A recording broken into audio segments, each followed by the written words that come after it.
পর্ব ২ ছায়ার দৃষ্টি। বাবা তড়িগড়ি করে দাঁতগুলো কাগজে মুড়ে নিয়ে ফেললেন। মা অন্বেষার মুখে হাত রাখলেন, সব দাঁত ঠিক আছে কিনা দেখলেন। সব ঠিকঠাক।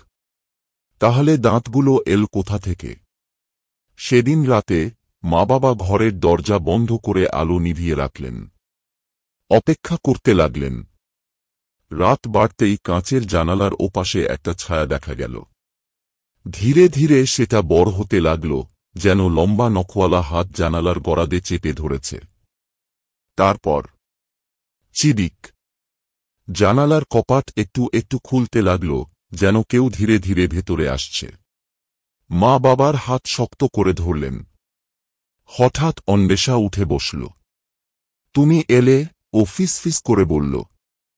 জানালার ওপাশ থেকে একটা গলায় কাঁপুনি ধরা আওয়াজ এলো। তোমার দাঁত খুব সুন্দর, অন্বেষা। এবার আমাকে আরও দেবে। বাবা মা তখনই লাইট জ্বালিয়ে দিলেন। কিন্তু জানালার ওপাশে কেউ নেই। শুধু পর্দা ধীরে ধীরে দুলছে। অন্বেষা বিড়বিড় করে বলল, ও চলে গেল। কিন্তু ও আবার আসবে।